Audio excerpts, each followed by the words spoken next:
Are you ready for 3 fun and useful Google Calendar tricks? Because I am here to deliver.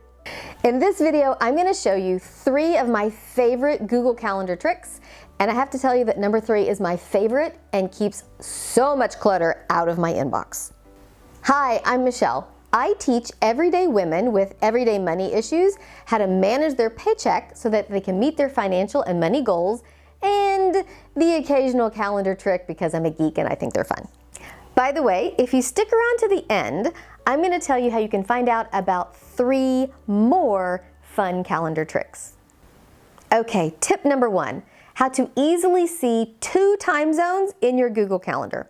I live in California, but I have meetings every day with people on the East Coast of the US, which is a 3-hour time difference. And creating the meeting invite correctly can be an exercise in mental gymnastics, especially if I'm visiting family in Kentucky and have to do the whole time difference calculation backwards. Which is why I was thrilled to learn that I could add a second time zone column in my calendar and I could label it. So here are the steps. Go to your Google Calendar, go to Settings, select Language and Region, scroll down to Time Zone, select Display Secondary Time Zone. Now select your time zones and enter your label if you would like to. Confirm the selection saved. And that's it. You can now easily confirm the time zones that will work for all the participants each time you create an event in your calendar.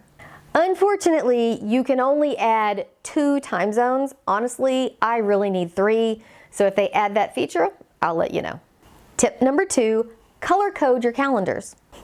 This is kind of a silly little trick, but it's also super helpful to quickly see events that are outside of my regular daily calendar event. For example, let's say you have 2 kids, Johnny and Jenny. Johnny plays basketball and Jenny takes violin lessons. You can set up a calendar for each kid's activities so you can easily toggle them on and off as you need to see them. This will greatly decrease the clutter on your calendar and allow you to see what you need to see when you need to see it. For a little added spice, you can add an emoji when you set up the calendar.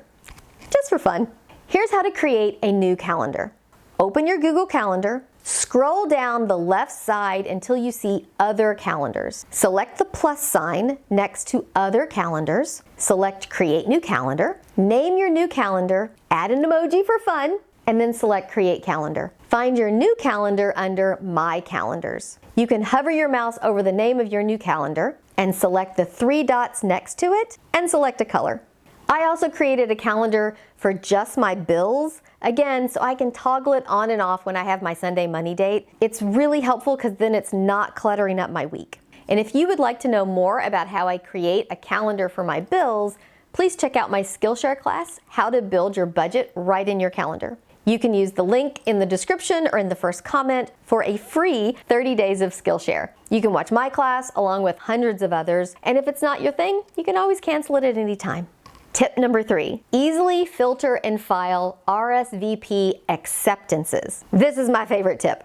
My biggest pet peeve when it comes to calendars is RSVP clutter. Fine, send me a notification when someone declines my invitation. But I don't need to know when someone accepts the invitation. That's kind of useless information because there's nothing for me to do with it except archive it. Getting acceptances is especially irritating when I'm putting together a big meeting with lots of attendees. Suddenly, my inbox is overflowing with acceptances, which, hey, I love knowing people want to come to my meeting or my event, but honestly, I really only need to know if they cannot attend. I can always check the invitation to see who's accepted. Filing away acceptances before they ever get to my inbox has not only reduced my irritation, but it's alleviated some of that cyber clutter I have to deal with every day. So what I do is create a filter to send those acceptance RSVPs straight to my archives. Now keep in mind, this is going to archive any invite acceptance. So if you need to see them, then you're going to want to fix this filter. But here's how to automatically archive RSVP acceptances. Go to your Google Gmail, select Settings, the gear icon, select See All Settings, select Filters and Blocked Addresses, select Create a New Filter. You may need to scroll down the page a bit to see it. It's kind of in the middle right now. And then select has the words field. This is where the magic happens. Enter this, filename.invite.ics, and accepted. Select Create Filter, then select Skip the Inbox, mark as read, and select Create Filter. That's it.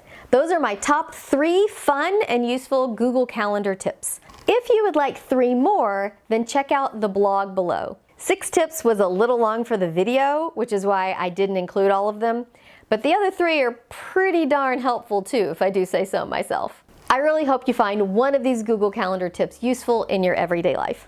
Again, feel free to drop me a DM on Instagram or LinkedIn and let me know which one you found helpful, or send me one of your favorites, because I'm always looking for a good tip.